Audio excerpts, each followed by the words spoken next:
Microsoft Word on it. It says the rental fee for the computer is $39.99 per month with a one-time fee of $60 to have Word on the computer.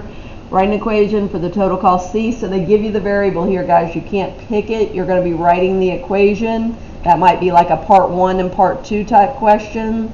So you've got to be able to do both things. C is the total cost to rent the computer with Microsoft Word. So C is going to be the total cost. We want to know what the total cost is equal to.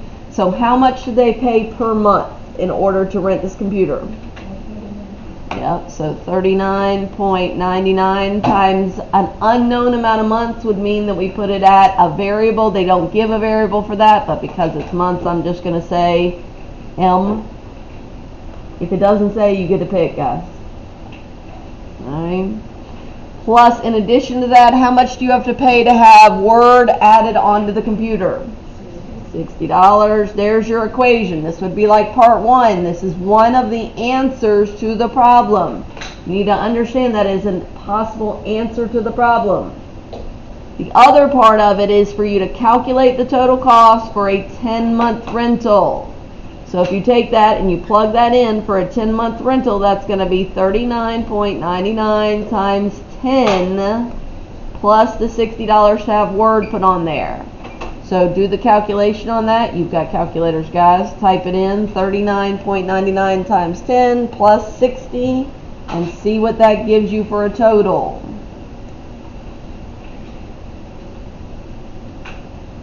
What y'all got? For what?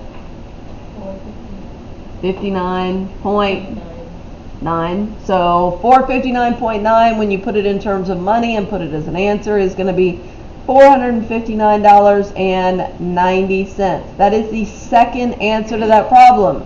If I asked you for the answer to this problem, you would have to give me both of those things. Those are both answers to the question. It's a two-part question. Write an equation and then give the answer for a specific amount of months. Does anybody have any questions, concerns before we move on to the next one? Oh, these geometry ones, when we were doing these problems, were some of the ones that caused y'all issues. So it says, pay attention. The sum of the measures of angle X and angle Y is 180 degrees. If the measure of angle X is 20 more than 3 times the measure of angle Y, what are the measures of both angles? Guys, if they give you 2 sentences about material and then they ask you to find each one, 90% of the time, maybe even more, it's going to be a system of equations. So, starting off with, we've got X equals angle X. I hope you would do that, make your life easy. Y is going to equal angle Y. What does the word sum mean for the first one? Addition. So we are adding their 2 measures together. So we're adding X plus Y, and it equals how much? 180. Guys, do y'all know what 180 degrees is equal to? Oh, that's 90. That's 90. Guys, 180 degrees is a straight line. I'm going to tell you, if you can learn that for geometry, you will make your life 1,000 times better. Okay, listen to me. 90 degrees is a right angle, 180 degrees is a straight line, and 360 degrees is a what? Circle. Circle. Circle. Okay? Big deals. Those are big things. Also, triangles add up to 180. All triangles on Earth add up to 180 also. Just so you know that. Okay, guys, here we go. It's the geometry teacher and me talking. It says, if the measure of angle X is 20 more, so angle X is, that means angle X equals 20 more than means the 20 is going to be added to the end of whatever we're talking about. So it's plus 20 on the end of something. We don't know what it's on the end of yet, but it's plus 20 on the end. And it's more than 3 times the measure of angle Y. How do we write 3 times the measure of angle Y? 3Y. Now, this problem screams to be solved by substitution. It's already set up where we can put a box around this.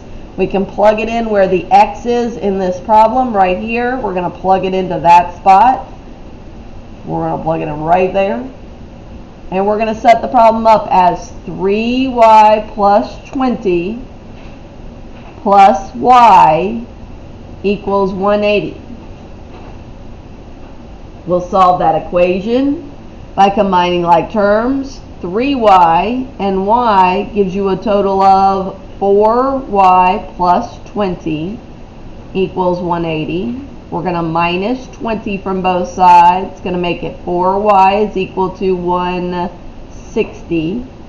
We're going to divide both sides by 4, and y equals 40.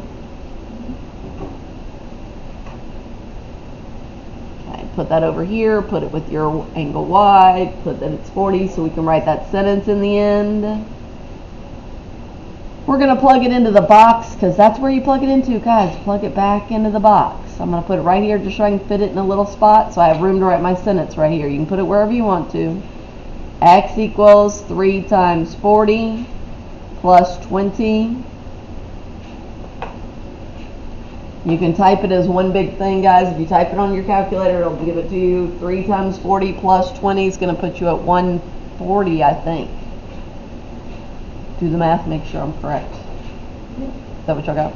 Okay, thank you. So that's 140. So it says, what are the measures of both angles? The measure of angle X is 140 degrees, and the measure of angle Y, sorry, this is not geometry class, I'll write it out, of angle Y is 40 degrees. We use the symbol most of the time instead of the word in geometry class. I'll put the word here. Okay, just so we're very clear, this is the answer to this question. This sentence answer is the answer to this question. So that if you're asked, that's the actual answer to that question.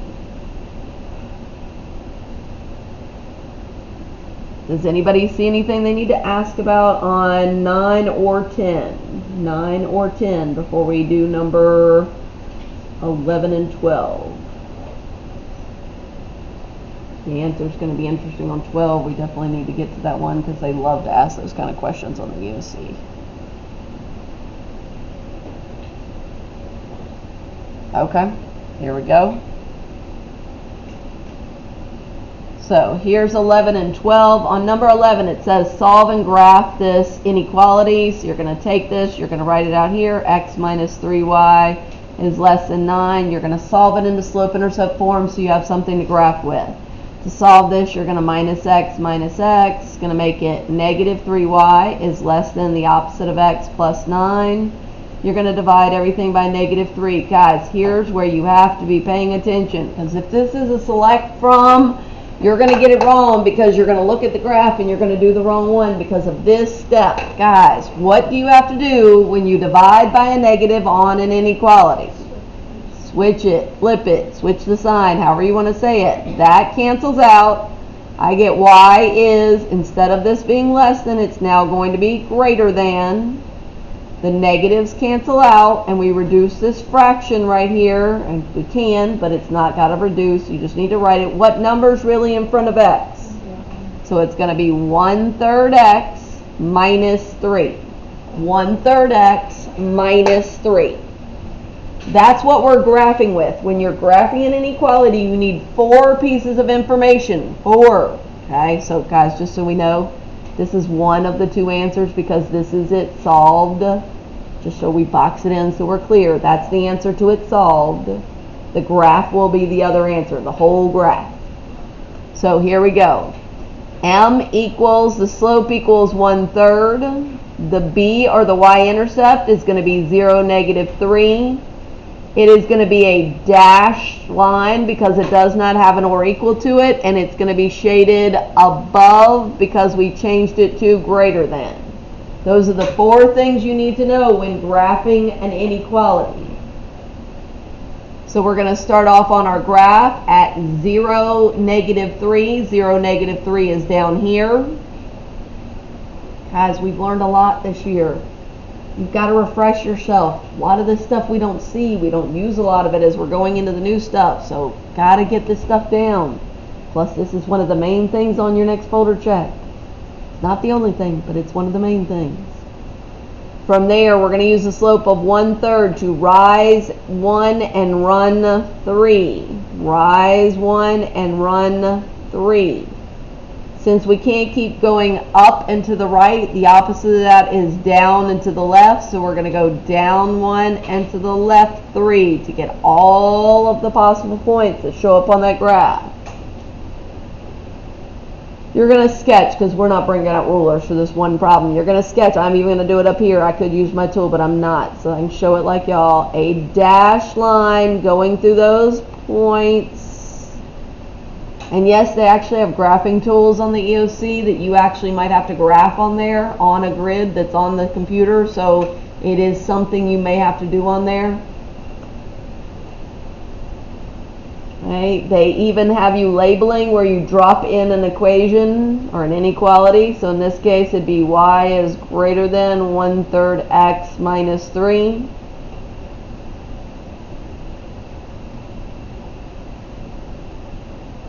And guys, greater than is above. So again, it's like the tree falling. The tree falling is going to fall on this. If here's your little guy underneath this line, is it going to fall on him? No, we want it to be greater than that, so we want it to be the opposite side of that. So it's going to be everything that's up here. Big broad strokes. Now on the EOC, one of the things they have you do is put a star on the side where you would be shading. That's just something they've done in the past. Will it be that way this year? We'll see when we do the practice test. But that is something they do. They don't have you shade it. They just have you put a star on the area where it should be shaded. Okay. Last thing is going to be how, guys, does it ask you for the solution on this problem? No. It's how many solutions. That is a number. The only choices that you possibly have is it could have one answer. That's when the lines intersect each other. Okay. It could have 0 answers because the lines are never touching because they run parallel to each other. Or it could be infinitely many solutions. Write these 3 down so you have them, because it's part of folder check and because you need to know these are your 3 choices. That would happen when it's the exact same line right on top of the exact same line. So you would have 2 lines that are literally at the exact same spot. Take a minute, get that down, then we'll talk about this one and why it is what it is.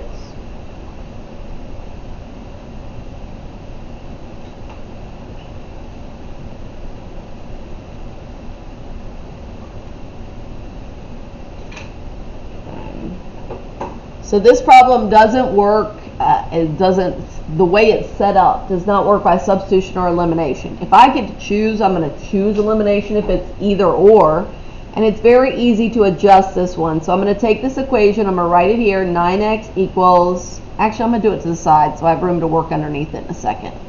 I'm going to put it over here just so y'all have some room. 9x equals 18 minus 6y, because that way I can work underneath it to solve it in a second and show you what I mean. Okay, we're going to add 6y, and make it 9x plus 6y equals 18, so that they line up, so that the x's and y are over here on the left, and the number is over there on the right. You cannot use elimination unless it looks like that. Once you have that solved to where both your variables are over here on the left, I'm going to bring down the first one exactly like it was. I'm going to put this one underneath it. 9x plus 6y equals 18.